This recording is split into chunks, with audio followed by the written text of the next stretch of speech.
आते हैं, पहले मैं आपने अपनी श्रद्धा को, अपने स्वाभाविक गुण को एक जगह केंद्रित कर दिया। अब दूसरा कदम, आप गुण का विकास कीजिए।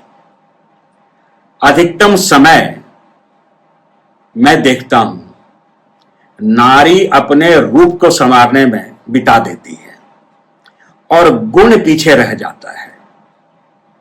जो प्राचीन काल में जो हमारी व्यवस्था थी, जो ब्रह्मचर्य आश्रम हुआ करता था, ब्रह्मचर्य साधना होती थी, उसमें पुरुष को गुरुकुल जाना पड़ता था 25 वर्षों के लिए, अर्थात 25 वर्ष की आयु तक के लिए, और नारी को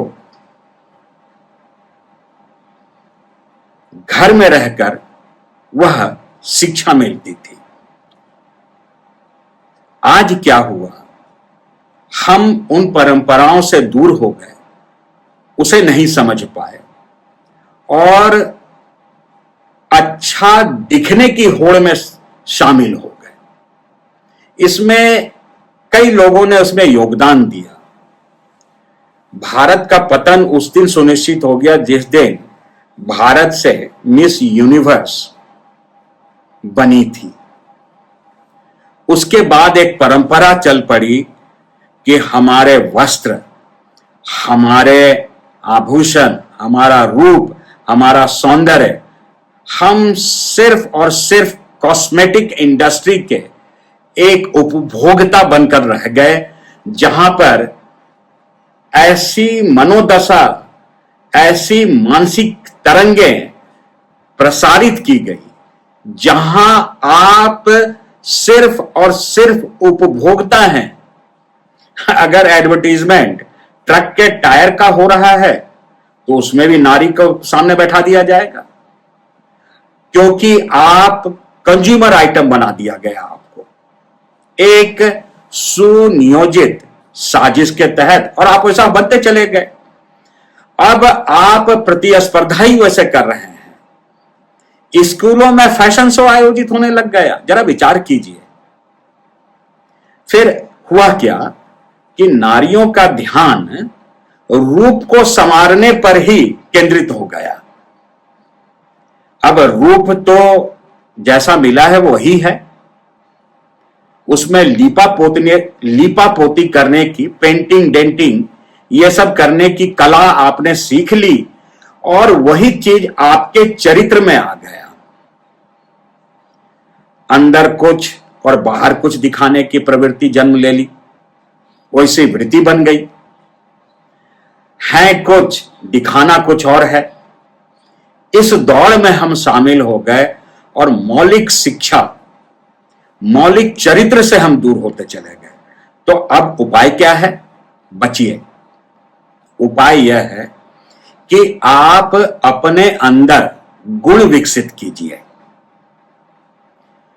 गुण ऑटोमेटिकली रूप को विकसित कर देगा। इस पर एक विस्तार से कभी चर्चा करेंगे किसी वीडियो के माध्यम से। आप देखिए, जो खिलाड़ी है उसका रूप अलग है, क्योंकि उसने एक गुण को पकड़ लिया।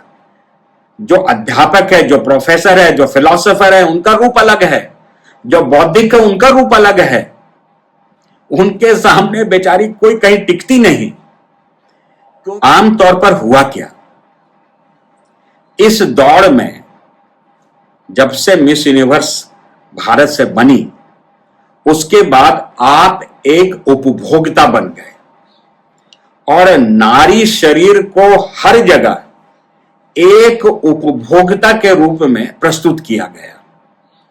चाहे कोका कोला का एडवर्टीजमेंट हो, या टायर का एडवर्टीजमेंट हो, या एरोप्लेन का एडवर्टीजमेंट हो, हर जगह नारी शरीर को भोगा गया और जाने अनजाने आप उससे प्रभावित होकर उस दिशा में आपने दौड़ लगा दी।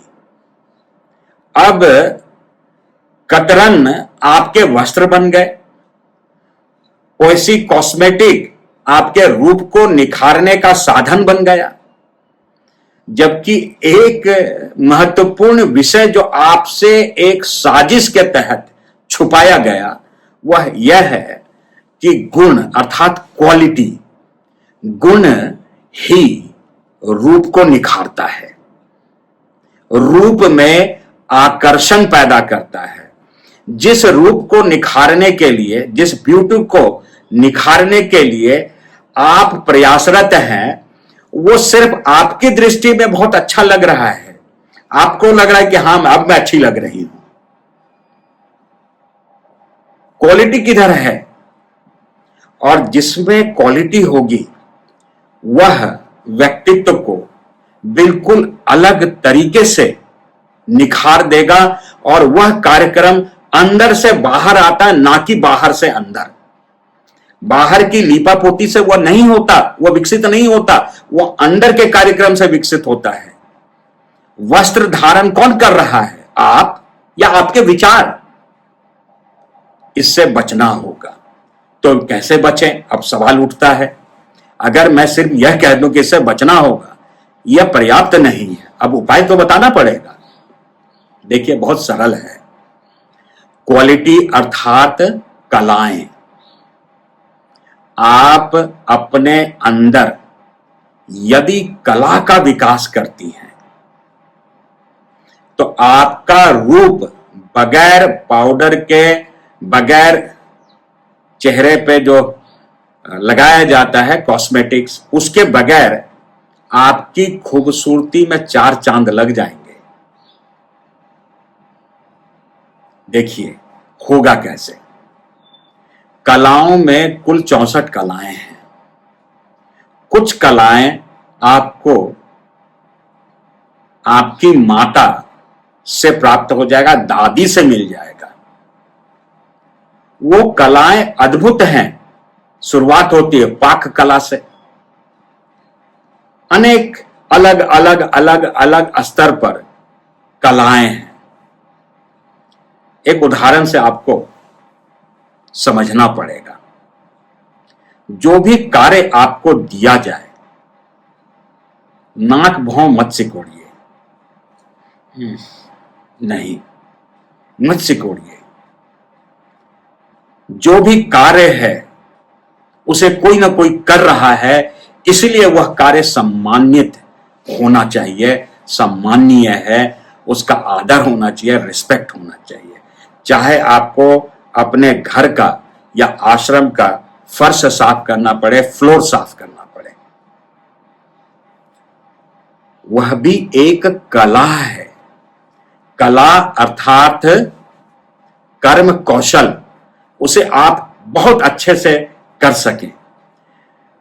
मैं यह मानता हूं अपने परिवार में आसपास माताओं को, बहनों को देखकर कि नारी से अच्छा मैनेजमेंट कोई कर नहीं सकता। छोटे स्तर पर गृह इकाई में हमने हमेशा ऐसा पाया, अगर घर में 2 किलो आटा भी हो और 50 आदमी आ जाए तो नारी व्यवस्था बना देगी, सबको, सबके पेट भरने की व्यवस्था बना देगी। यह नारी के अंदर यह गुण है, स्वाभाविक गुण है, क्योंकि वो कलाएं उसके साथ हैं और आज आप उन कलाओं से विमुख हो रहे हैं। गुण का अर्थात आपकी क्षमता कई गुना बढ़ गई, क्वालिटी। तो आप कलाओं को, साहित्य को, संगीत को, इन सब को अपने जीवन शैली में अपनाइए। अच्छी साहित्य, अच्छी लेखनी, और वह आधार बनाएगा आपको ज्ञान की ओर ले जाने के लिए, और आप तीव्रता से अपना विकास कर पाएंगे। तो कलाओं में अनेक कलाएं हैं जिसमें आपको पारंगत होना पड़ेगा, और आप पारंगत हो सकते हैं। ऐसा नहीं है कि आप नहीं हो सकते, कोई आपको रोक नहीं सकता। यह तो आपने स्वयं ही कुछ मान्यताएं बना ली हैं जिसके आप स्वयं ही शिकार होकर स्वयं ही नष्ट हो जाते हैं। अभी अर्नब ने एक घटना बताई कि एक वीडियो बहुत वायरल हुआ, वो भी उस वीडियो को देखे जिसमें एक नारी एक ब्लॉग बना रही है। वह सुबह उठ रही है, ब्रह्म मुहूर्त में साधना कर रही है, उसके बाद भोजन सबके लिए बना रही है, फिर ऑफिस जा रही है। इस तरह से उसने अपना ब्लॉग डाला और उसमें हजारों कमेंट्स थे और वे समस्त कमेंट्स नारियों से ही आए थे कि डू नॉट ग्लोरीफाई सर्विसेज, कि आप सेवा कर रही हैं, इसको आप प्रतिष्ठित मत कीजिए, आप हमें मुसीबत में डाल देंगी।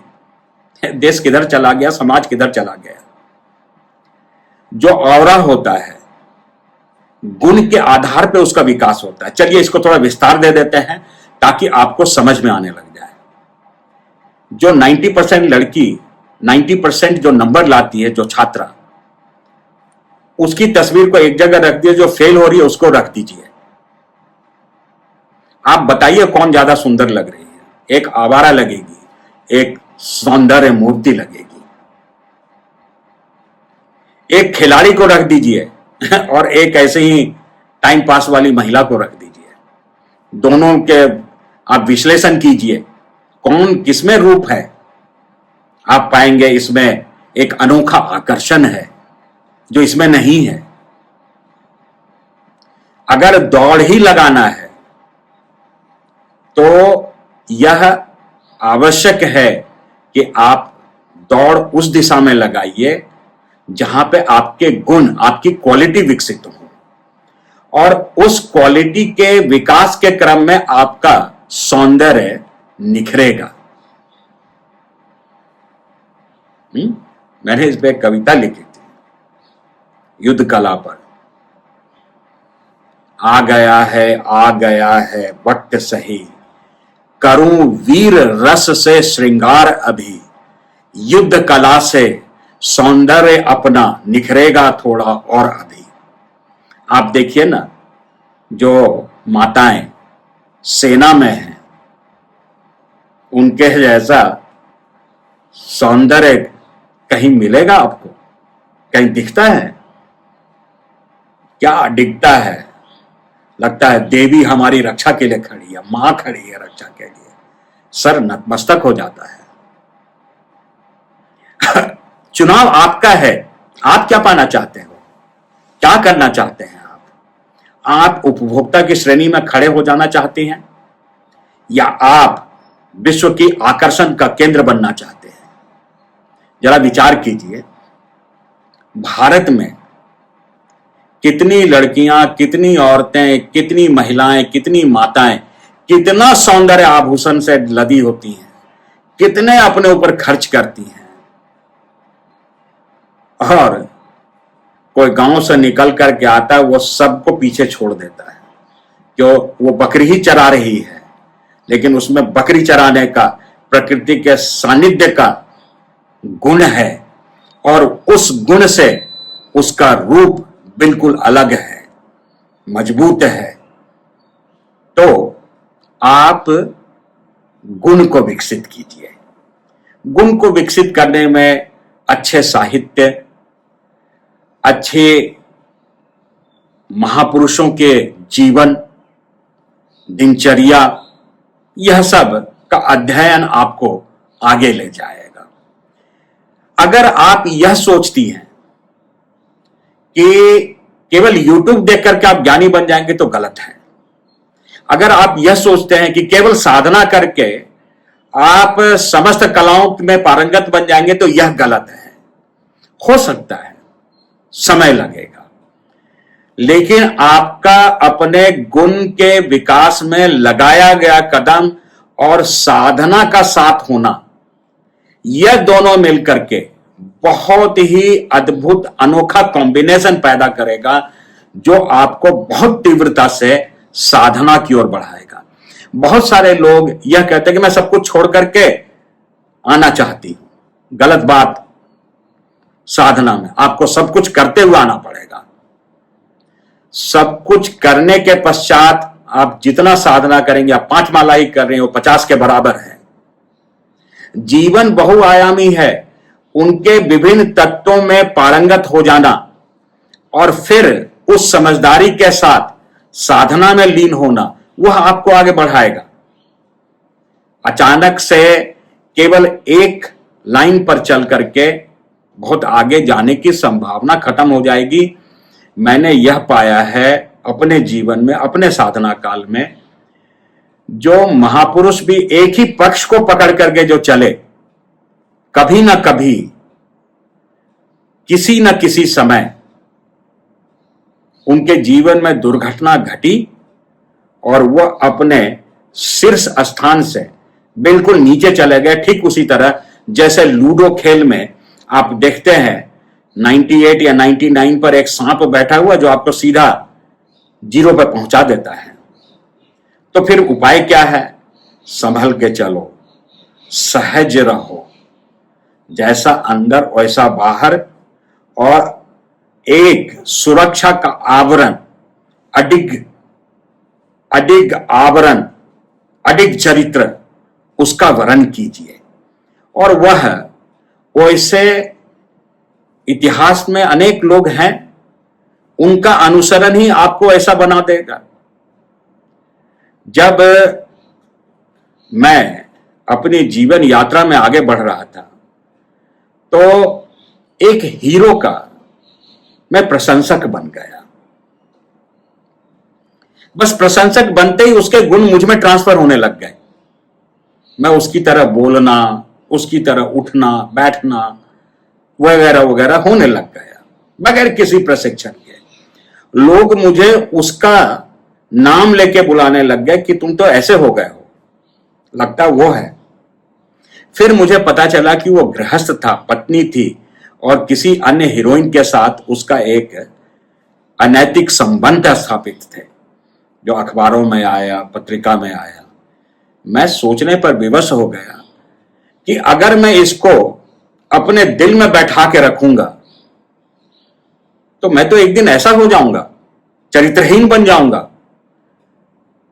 फिर हमने उसे अपने पूरे शरीर से समेटा, बोरी में बंद किया, लात मार के अपने दिल से बाहर निकाला। लेकिन मानव को कोई ना कोई अगर हीरो कैरेक्टर आइडल मिल जाए तो उसका विकास तेजी से होता है। तब हमने यह चीज को धारण किया, यह चीज को समझा। अब सवाल था कि अब किसे धारण करूं। फिर मैंने एक भी कैरेक्टर मुझे दिखे ही नहीं जिसको मैं अपने दिल में बैठा सकूं। आजादी के बाद भारत में एक भी व्यक्ति वैसा नहीं मिला जिसे मैं अपने हृदय में बैठा सकूं। गुरु की बात और है, फिर किसे बैठाऊं? प्रकृति के तत्वों को। मैंने देखा पृथ्वी कितनी शक्तिशाली है। अगर एक बार अंगड़ाई ले, पूरी की पूरी सभ्यता नष्ट हो जाएगी। कितनी शक्तिशाली है, तो उसे अपने दिल में धारण कर लिया। अब पृथ्वी मां है और वो मेरे हृदय में है। वायु, अग्नि, जिससे हम बने हैं। फिर महापुरुषों में हमने महापुरुष छांटे, उसी तरह से आप छांटिए और अपना विकास कीजिए। अपने विकास के क्रम में आप जिस किसी को भी अपने दिल में बैठाएंगे आप वैसे ही हो जाएंगे। तो यह सावधानी बरतिए। जो बहुआयामी पर्सनालिटी है, जो दाग विहीन है, उसे अपना लीजिए, अपने हृदय में स्थान दीजिए। आप वैसे ही होने लग जाएंगे और उसी तरह से आप आगे बढ़ते चले जाएंगे। बस इतनी सी बात है। इसके बाद अगला कदम आता है, बहुत छोटी सी चीज है।